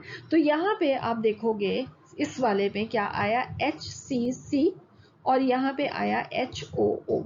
तो ऑब्वियसली एटॉमिक नंबर ऑक्सीजन का ज्यादा है, इसलिए जो CHO ग्रुप है उसकी प्रायोरिटी होगी 1, इसकी प्रायोरिटी 3 और 2, ये 3 और ये 4। ऑलरेडी हाइड्रोजन वर्टिकल बॉन्ड पे प्रेजेंट है, इसलिए हमें कुछ नहीं करना है, सिर्फ एरो ड्रॉ करना है 1 से लेके 2 तक ओवर 4। ठीक है, ये हमेशा याद रखना, ओवर 4 ड्रॉ करना, कभी भी 3 के ऊपर से उसको मत ड्रॉ कर देना, राइट। तो अब ये कौन सी हो गया, एंटी क्लॉकवाइज। एंटी क्लॉकवाइज का मतलब क्या हो गया, कंपाउंड की जो कॉन्फ़िगरेशन है वो हो गई एस कॉन्फ़िगरेशन। आई होप आप सब लोगों ने भी इसको सही किया था। Great, very nice. ऑलराइट, अब हम ये कंपाउंड देखते हैं। इस कंपाउंड में आई एम श्योर आप लोगों को कुछ डिफिकल्टी जरूर आई होगी। बहुत अच्छा है अगर आपने सही आंसर ढूंढ लिया, नहीं ढूंढा तो वेल अब हम उसको डिस्कस कर ही रहे हैं। ठीक है, तो ऑक्सीजन यहाँ पे होगा प्रायोरिटी ग्रुप नंबर 1, हाइड्रोजन होगा प्रायोरिटी ग्रुप नंबर 4, क्योंकि यहाँ पे बाकी दोनों क्या है, कार्बन से। ठीक है, तो अभी हमने कायरलिटी सेंटर से ये कार्बन किया, इसका CH2 का हमने ऑलरेडी लिख दिया था कि ये C होगा, और क्योंकि ये डबल बॉन्ड है तो ये फैंटम कार्बन होगा। ठीक है, ये हो गया। दूसरी साइड पे अगर आप ये देखोगे तो मैं अब इसको एक ही साइड पे लिख रही हूँ सो दैट कि हमें रेफरेंस करना आसान रहेगा। ये वाला हमारा कार्बन है, ये कार्बन हमने लिखा, इस कार्बन के साथ एक हाइड्रोजन अटैच्ड है, एक CH3 ग्रुप अटैच्ड है, और यहाँ पे एक और CH3 ग्रुप अटैच्ड है, राइट। इसके अंदर अब आप देखोगे तो ये क्या है, एक HCC, यहाँ पे क्या आप देख रहे हो, ये क्या है, एक HCC। तो हमारे पास सेकेंड लाइन ऑफ एटम्स भी अब सिमिलर है। सिमिलर है इसका मतलब है अब हमें थर्ड एटम्स को चेक करना पड़ेगा to find out the priority order. अब वो हम कैसे करेंगे, वेल उसमें अगर आप देखोगे कि यहाँ पे हमारे पास ये वाला जो कार्बन है, हमने ये इसको डबल बॉन्ड के साथ ड्रॉ किया था, तो हमने इसका भी एक फैंटम कार्बन लिखना था। ठीक है, I hope you all remember कि हमें इस वाले कार्बन के साथ भी एक फैंटम कार्बन लिखना था, क्योंकि ये भी एक डबल बॉन्ड फॉर्म कर रहा था। अब उसको देखने के बाद अब आप देखो यहाँ पे कि ये जो सारे कार्बन्स हैं उनकी सब वैलेंसी सेटिस्फाई होनी चाहिए, 4 वैलेंसीज होनी चाहिए। इस कार्बन की आप कितनी वैलेंसीज देख रहे हो, सिर्फ 2 वैलेंसीज। ठीक है, ये वाली और ये वाली। इसका मतलब है कि अब इसकी 2 वैलेंसीज खाली हैं, उसके लिए क्या करो कि जितनी खाली हैं वहां पे हाइड्रोजन को लिख दो। सिमिलरली अब ये वाले कार्बन का देखोगे तो यहाँ पे क्या है, वेल इसके अंदर हमारे पास कोई भी और वैलेंसी नहीं है, तो उसको क्या करोगे, 3 हाइड्रोजन लिख दो। ठीक है, हो गया। तो ये क्या बना, एक CHH और ये बना HHH। ऑलराइट, अब हम देखते हैं नीचे वाले को। नीचे वाले में अगर आप देखोगे तो ये वाले कार्बन के साथ एक HHH और इधर भी एक HHH। तो इनमें से आप देख सकते हो कि 6 एटम ये और 6 एटम ये, सबसे ज्यादा एटॉमिक नंबर कार्बन का। इसका मतलब है कि ये हो जाएगा हमारा पास प्रायोरिटी ग्रुप नंबर 2 और ये वाला हो जाएगा प्रायोरिटी ग्रुप नंबर 3। ठीक है, I hope this is clear. अब अगर आप एरो ड्रॉ करोगे तो अगेन 1 से लेके 2 तक ड्रॉ करोगे तो ये कैसा हो गया, anti clockwise direction. Fourth priority group पहले ही वर्टिकल बॉन्ड पे प्रेजेंट है, इसका मतलब है कि जो कॉन्फ़िगरेशन एरो से आई वही सही है। ठीक है, तो इसकी कॉन्फ़िगरेशन क्या हो जाएगी, एस कॉन्फ़िगरेशन। आई होप अब आप लोगों को अच्छे से समझ में आ गया है। यहाँ पे प्रायोरिटी ऑर्डर्स पे मैंने बहुत फोकस किया है क्योंकि आप कुछ गलती ना कर दें। सो ये वाला एग्जाम्पल आई होप आप में से कोई भी नहीं कर पाया होगा। क्यों नहीं कर पाए, मैम आपने ही तो हमें पहले साइक्लिक स्ट्रक्चर को ओपन करना सिखाया ही नहीं, तो हम कैसे करेंगे। बिल्कुल सही, तभी तो ये अभी एग्जाम्पल लिया है। मगर अब आपने क्योंकि इसको ट्राई किया खुद से, वेल अब आपको ये आंसर हमेशा याद रहेगा कि एक साइक्लिक स्ट्रक्चर को आप कैसे ओपन अप करोगे। ठीक है, तो जब आपके पास एक ऐसे साइक्लिक स्ट्रक्चर होगा तो आपने उसको कैसे खोलना है उसको सीखो। हमारे पास ये साइक्लोप्रोपाइल ग्रुप है। साइक्लोप्रोपाइल ग्रुप में मैं इसको कहती हूँ कार्बन नंबर 1, कार्बन नंबर 2 और कार्बन नंबर 3। ठीक है, जब मैं इस कार्बन से इधर को गई तो मेरे को पहले एक 2 मिला और फिर एक 3 मिला। ठीक है, और सिमिलरली मुझे क्या करना है, मुझे इसका दूसरी तरफ भी घूमना है। इधर पहले मुझे 3 मिला और फिर उसके बाद मुझे 2 मिला। ठीक है, और फिर मैं अपनी जगह पे वापस आ जाऊंगी। तो मैं इसको जब खोलूंगी मैं ऐसे ही खोलूंगी, पहले मैंने कार्बन नंबर 1 लिखा, उसके बाद मैंने यहाँ पे लिखा कार्बन नंबर 3, मैंने लिखा कार्बन नंबर 2, और इधर से जाते हुए मैंने लिख दिया कार्बन नंबर 2 और इधर लिख दिया कार्बन नंबर 3। क्योंकि ये सब कार्बन ही है इसलिए मुझे कोई फर्क नहीं पड़ता, ठीक है। तो मैंने इस तरीके से इसको ओपन अप कर दिया। आप लोगों को समझ में आ गया मैंने इसको कैसे ओपन अप किया है। ऑलराइट, अब नेक्स्ट हम ऐसे ही साइक्लोब्यूटाइल के लिए भी कर सकते हैं। अब मैंने साइक्लोब्यूटाइल के लिए क्या किया, क्योंकि साइक्लोब्यूटाइल का एक कार्बन के साथ कितने कार्बन अटैच्ड है रिंग में, 3, तो मैंने इसको ओपन अप करके इस तरीके से 3 लिख दिया। समझ में आ गया कैसे? आई होप अब आप लोगों को अच्छे से मालूम हो गया। एक तरफ जाओगे तो 1 2 3 4 और दूसरी तरफ जाओगे तो 1 4 3 2 और फिर से वापस 1 पे पहुंच जाओगे। इस तरीके से इसको ओपन अप दोनों दो तरह से इसको लिख देना है। अगर ये साइक्लोहेक्साइल है तो इसके साथ आप 5 कार्बन के एटम लिख दोगे। मैं आपको इन दोनों को कंपेयर करके बता देती हूँ तो आपको हेक्साइल अपने आप साथ में ही समझ में आ जाएगा, ठीक है। अब हमने ये हमारा कायरलिटी सेंटर के साथ जुड़ा हुआ कार्बन है, ये फर्स्ट पॉइंट ऑफ डिफरेंस नहीं आया क्योंकि दोनों ही कार्बन्स थे, ठीक है, नहीं आया। अब हम क्या करेंगे, नेक्स्ट ग्रुप ऑफ एटम्स देखना है। नेक्स्ट ग्रुप ऑफ एटम्स के लिए अब यहाँ पे आपके पास है कार्बन कार्बन, यहाँ पे भी है कार्बन कार्बन। इस कार्बन की वैलेंसी को चेक करो कितनी है। वेल यहाँ पे ये 3 ग्रुप्स के साथ अटैच्ड है तो चौथा हम एक हाइड्रोजन लिख देंगे, पर यहाँ पे भी चौथा हम हाइड्रोजन ही लिखेंगे, ठीक है। तो ये क्या बन जाएगा, CCH, और ये भी बन जाएगा CCH। इसलिए हमारा जो सेकेंड ग्रुप ऑफ एटम्स हैं वो भी सिमिलर हो गए, ठीक है। हम अभी कुछ नहीं कर सकते हैं। ऑलराइट, अब हम नेक्स्ट पे मूव करते हैं। अब हम जब नेक्स्ट पे मूव करेंगे तो हमारे पास कौन सा एटम है, ये वाला एटम है। अब ये वाले एटम को कौन सा कलर यूज करें, वेल चलो हम ये वाला यूज करते हैं, ठीक है। तो हम अब इसको, ये कार्बन को चूज किया। ये कार्बन कितने बॉन्ड्स फॉर्म कर रहा है, एक बॉन्ड ये फॉर्म कर रहा है, ये बॉन्ड फॉर्म कर रहा है। इसका मतलब है कि इसके साथ आगे कितने लगा दोगे, 2 हाइड्रोजन। सिमिलरली इस वाले के साथ कितने लगेंगे, इसके साथ भी 2 हाइड्रोजन। तो ये क्या बन जाएगा, CHH और CHH, राइट। अब दूसरी तरफ अगर मैं इस वाले कार्बन को देखूंगी तो इसके लिए भी क्या होगा, इसके लिए भी ये CHH बन जाएगा और CHH ही बनेगा, ओके। अब हम मूव करेंगे उससे नेक्स्ट एटम के ऊपर, क्योंकि वो अब यहाँ पे भी सिमिलैरिटी थी। अब इस पे मैं मूव की तो यहाँ पे मेरे पास कितना है, सिर्फ एक ही कार्बन अटैच्ड है। एक ही कार्बन अटैच्ड है तो बाकी तीनों क्या हो जाएंगे, हाइड्रोजन, ठीक है।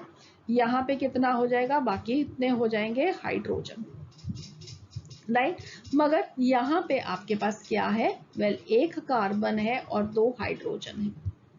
यहाँ पे भी एक कार्बन है, 2 हाइड्रोजन है। इसका मतलब क्या हुआ कि ये क्या हो गया, CHH और CHH, राइट। यहाँ पे हाइड्रोजन्स ही थे तो प्रायोरिटी किसकी ज्यादा होगी, जिसके अंदर कार्बन ज्यादा थे। Cyclobutyl group is of a higher priority than cyclopropyl और obviously cyclohexyl will be of a higher priority than cyclobutyl. समझ में आ गया, आई होप अच्छे से समझ में आ गया। दोबारा से इसको ट्राई करो, खुद से इसको लिखोगे तो वेल आपको बहुत अच्छे से समझ में आ जाएगा कि इसका क्या करना है, ठीक है। सो अब इसके अंदर हम प्रायोरिटी ऑर्डर लिखेंगे तो हमारे पास सबसे पहला आ गया 1, फिर 2, फिर 3 और फिर 4। और अगर अब हमने एरो ड्रॉ किया तो 1 से लेके 2 पे जाओगे, क्रॉसिंग ओवर 4, तो ये हमने इसको R कॉन्फ़िगरेशन है, ठीक है। मगर हाइड्रोजन कहाँ पे प्रेजेंट है, अगेन हॉरिजॉन्टल बॉन्ड पे प्रेजेंट है, इसलिए इसकी जो कॉन्फ़िगरेशन आएगी that will be also a S configuration, ठीक है। So I hope this is clear to you people कि हमने इनको कैसे करना है। अब आपका कोई भी एग्जाम में मॉलिक्यूल आ जाए, आपका ये गलत नहीं होना चाहिए। चलिए अब आगे बढ़ते हैं। अब क्या आप मुझे ये बता सकते हो कि RS सिस्टम ऑफ नॉमेनक्लेचर को सीखने से आपको क्या फायदा होगा? वेल, पहला फायदा तो ऑब्वियसली ये है कि आपको 2 कंपाउंड्स के अंदर डिफरेंशिएट करना आ गया, जो कि एक दूसरे के ऑप्टिकल आइसोमर्स हैं, जो एक दूसरे के इनैंशियोमर्स हैं। एक R कंपाउंड होगा तो दूसरा S कंपाउंड होगा। उसके अलावा एग्जामिनेशन पॉइंट ऑफ व्यू से आपका क्या फायदा होने वाला है इस सिस्टम को सीखने से? बहुत ज़्यादा फायदा होने वाला है, क्योंकि यहाँ पे इस सिस्टम के साथ नेमिंग करने से आप डिफ्रेंशिएट करना सीख जाओगे बिटवीन इनैंशियोमर्स एंड आइडेंटिकल मॉलिक्यूल्स। और बहुत फ्रिक्वेंटली आपको एग्जामिनेशन में दो स्ट्रक्चर्स दिए होंगे, उन दो स्ट्रक्चर्स में आपको ये बताना होगा कि क्या वो इनैंशियोमर्स हैं या वो आइडेंटिकल मॉलिक्यूल्स हैं। और यहाँ पे आपको आरएस सिस्टम ऑफ नॉमेनक्लेचर बहुत बहुत ज़्यादा हेल्प करेगा।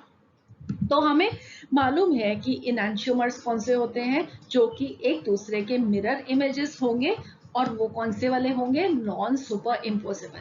आइडेंटिकल मॉलिक्यूल्स में भी क्या आप देखोगे कि वो भी एक दूसरे के मिरर इमेजेस होंगे, बट वो सुपर इम्पोजेबल मिरर इमेजेस होंगे। ठीक है, तो अगर हमारे पास मॉलिकुलर मॉडल्स होंगे मॉलिक्यूल्स के, तो हम जल्दी से बता सकते हैं उनको सुपर इम्पोज करके, जैसे कि हमने इनिशियल लेक्चर्स में देखा था मॉडल्स को लेके एक दूसरे पे सुपर इम्पोज करके, बट वो हम एग्जामिनेशन में नहीं कर सकते हैं। तो एग्जामिनेशन में इन दोनों के बीच में डिफरेंशिएट करने के लिए on a 2 dimensional piece of paper आपको क्या हेल्प करने वाला है, उनकी कॉन्फ़िगरेशन।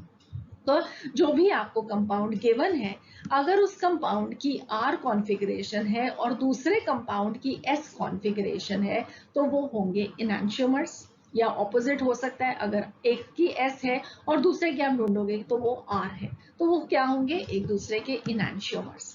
मगर अगर एक ऐसे कंपाउंड्स हैं जो कि दोनों के दोनों की R कॉन्फ़िगरेशन आई और या दोनों की S कॉन्फ़िगरेशन आई, तो वो दोनों होंगे आइडेंटिकल मॉलिक्यूल्स। ठीक है, अब ये है दोनों वेज एंड डैश रिप्रेजेंटेशन के लिए भी आप ऐसे कर सकते हो, और फिशर प्रोजेक्शन के लिए भी आप ऐसे कर सकते हो।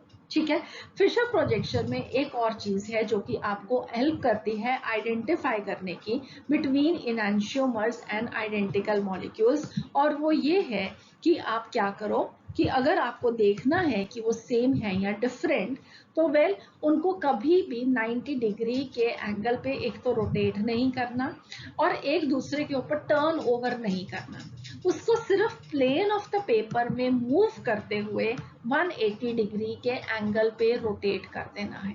और अगर आपको लगे कि वो दोनों आइडेंटिकल बन गए 180 डिग्री के एंगल पे रोटेट करते हुए, तो वो आइडेंटिकल है। अगर वो आइडेंटिकल नहीं बनते हैं तो वो इनैंशियोमर होंगे। इसके जो ज्यादा अच्छे एग्जाम्पल्स हैं, वो मैं आपको नेक्स्ट लेक्चर में देने वाली हूँ, जहाँ पे हम देखेंगे वो मॉलिक्यूल्स जहाँ पे 2 कायरलिटी सेंटर है। ठीक है, 2 कायरलिटी सेंटर वाले मॉलिक्यूल्स का आरएस सिस्टम ऑफ नॉमेनक्लेचर क्या होगा, वो हम वहां पे सीखेंगे, और साथ ही में 180 डिग्री के एंगल पे उनको रोटेट करके वो आइडेंटिकल है या इनैंशियोमर्स हैं, वो आप अच्छे से अंडरस्टैंड कर जाओगे। ठीक है, अब यहाँ पे एक क्वेश्चन है जो कि इस अंडरस्टैंडिंग को आपकी ज़्यादा अच्छे से डेवलप करेगा कि कैसे हम मॉलिक्यूल्स को इनैंशियोमर्स और आइडेंटिकल मॉलिक्यूल्स में डिफरेंशिएट कर सकते हैं। क्वेश्चन क्या है, क्वेश्चन ये है कि out of the following pair of structures tell whether they represent enantiomers और 2 molecules of the same compound in different orientation. और जो 2 स्ट्रक्चर गिवन है वो 2 ये स्ट्रक्चर है। इन दोनों स्ट्रक्चर्स में आप देख सकते हो कि एक एक कायरलिटी सेंटर है, चारों उसके आसपास डिफरेंट ग्रुप्स हैं। और आपको सबसे पहला स्टेप क्या होगा, इनकी नंबरिंग करनी पड़ेगी प्रायोरिटी के हिसाब से। और नंबरिंग करने के बाद अगर आप जो नेक्स्ट चीज देखोगे वो ये है कि आपको पहले ये wedge and dash representation given है, और ब्रोमीन है जो कि डैश पे या हैश वेज पे प्रेजेंट है, बैकवर्ड्स जा रहा है। और हाइड्रोजन जो कि प्रायोरिटी ग्रुप नंबर 4 होगा, जो कि अब आप सब सीख चुके हो कि क्या होगा, तो वह हाइड्रोजन सॉलिड वेज से रिप्रेजेंटेड है। तो आपको क्या करना होगा, इन दोनों की पोजीशन को चेंज करना होगा। ठीक है, तो मैंने इनकी पोजीशंस को चेंज कर दिया है, और इन चेंज्ड पोजीशंस में ही मैं अब इनके नंबरिंग कर देती हूँ प्रायोरिटी ऑर्डर की। तो ये हो जाएगा ग्रुप नंबर 1, ये वाला ग्रुप नंबर 2, ये वाला ग्रुप नंबर 3 और ये वाला ग्रुप नंबर 4। ठीक है, अब हम क्या करेंगे, 4 के ऊपर से क्रॉस करते हुए 1 से 2 पे एरो ड्रॉ करेंगे। ये एरो कैसे ड्रॉ की हमने, ये एरो हमने ड्रॉ की एंटी क्लॉकवाइज डायरेक्शन में, मगर यहाँ पे हमने क्या किया हुआ है, इन दोनों का स्विच किया था। स्विच किया था, तो अगर इस कंपाउंड की S कॉन्फ़िगरेशन है तो इस कंपाउंड की क्या कॉन्फ़िगरेशन होगी, R, राइट। और ये दोनों अगर आप स्ट्रक्चर देखोगे तो आपको मालूम नहीं लगेगा, क्योंकि इनकी ओरिएंटेशन डिफरेंटली प्लेस्ड है, तो आप नहीं बता पाओगे कि ये मिरर इमेजेस हैं या नहीं है, ये एनांटियोमर्स हैं या नहीं है। तो आपको इनको घुमा के अपने आप से विजुअलाइज करना डिफिकल्ट होगा, मगर RS कॉन्फ़िगरेशन बहुत ज़्यादा आपको हेल्प करेगा, ठीक है। तो नेक्स्ट अगर आप ये वाला देखोगे तो इसमें ब्रोमीन 1 था, क्लोरीन 2 है, ये 3 है और ये 4 है। तो आप 1 से 2 पे गए तो ये कौन सी डायरेक्शन होगी, एंटी क्लॉकवाइज डायरेक्शन। इसका मतलब है इस कंपाउंड की कॉन्फ़िगरेशन S है तो इसकी क्या होगी, R। तो दोनों कंपाउंड A और कंपाउंड B की कॉन्फ़िगरेशन क्या आई, R कॉन्फ़िगरेशन आई। दोनों एक ही मॉलिक्यूल के स्टीरियो आइसोमर्स थे, ठीक है। तो असेंशली अब क्या हुआ कि जब दोनों की कॉन्फ़िगरेशन एक आई तो इसका मतलब है कि ये स्टीरियो आइसोमर्स नहीं है, ये दोनों क्या है, एक ही कंपाउंड है जिसको आप डिफरेंट डायरेक्शंस में से देख रहे हो। So these two they are identical molecules and not enantiomers. अगर एक R होता और दूसरा S होता तो yes they would have been enantiomers, ठीक है। सो फाइनली हम उस पॉइंट पे पहुंच गए हैं जहां से हमने स्टार्ट किया था। हमने इस एग्जाम्पल को देखा था और हम चाहते थे कि हम इन दो इनैंशियोमर्स को नेम करें। नेम्स तो आप ऑलरेडी अब देख ही रहे हो, आपने पहले भी देखे थे, मगर पहले आपको ये नहीं मालूम था कि R का मतलब क्या होता है और S का मतलब क्या होता है। अब आप जानते हो कि R और S का मतलब क्या है, ठीक है। तो क्या अब हम चेक करें कि ये नाम सही लिखे हैं या नहीं लिखे हैं। तो प्रायोरिटी ऑर्डर तो हमने पहले भी किया था, अब जल्दी से एक बार दोबारा से लिख देते हैं, 1 2 3 and 4। Hydrogen already wedge position पे ऑक्यूपाई कर रहा है, तो सिर्फ आपको एरो ड्रॉ करना है, राइट। जब आपने एरो ड्रॉ किया तो वेल ब्रोमीन से क्लोरीन जाते हुए आप क्लॉकवाइज डायरेक्शन में रोटेट कर रहे हो, तो कॉन्फ़िगरेशन क्या होगी, R। इसके मिरर इमेज कंपाउंड जो कि इसका एनांशियोमर है उसके कॉन्फ़िगरेशन ऑपोजिट हो जाएगी। अब उसको चेक भी कर सकते हैं, again bromine 2 chlorine crossing over hydrogen, आपने क्या किया, एंटी क्लॉकवाइज डायरेक्शन गए, सो दिस इज S कॉन्फ़िगरेशन, ठीक है। सो आई होप आप लोगों को ये कंसेप्ट अब बहुत अच्छे से आ गया है और आप कुछ भी एग्जाम में गलत नहीं करने वाले हो, बहुत अच्छा परफॉर्म करने वाले हो। So that would be all for this lecture. इस लेक्चर के बाद जो अगला लेक्चर है वो again RS system of nomenclature को हम कंटिन्यू करेंगे, और कंटिन्यू करते हुए हम सीखेंगे RS सिस्टम ऑफ नॉमेनक्लेचर, जहां पे 2 या 2 से ज्यादा कार्यालिटी सेंटर होंगे, आप उसको कैसे नेम कर सकते हो। आपको अपने एग्जामिनेशन पॉइंट ऑफ व्यू से वेल 2 कार्यालिटी सेंटर वाले कंपाउंड्स को नेम करना आना चाहिए, ठीक है। और उसके साथ साथ हम सीखेंगे कैसे हम उन कंपाउंड्स में इनैंशियोमर्स, डायस्टीरियोमर्स और आइडेंटिकल मॉलिक्यूल्स को डिफरेंशिएट करेंगे। सो आई होप आप मुझे अगले लेक्चर के लिए भी ज्वाइन कर रहे हो। आपने इस लेक्चर में बहुत गेन किया और अगले लेक्चर में भी बहुत गेन करने वाले हो। So see you again, have a nice day, God bless you.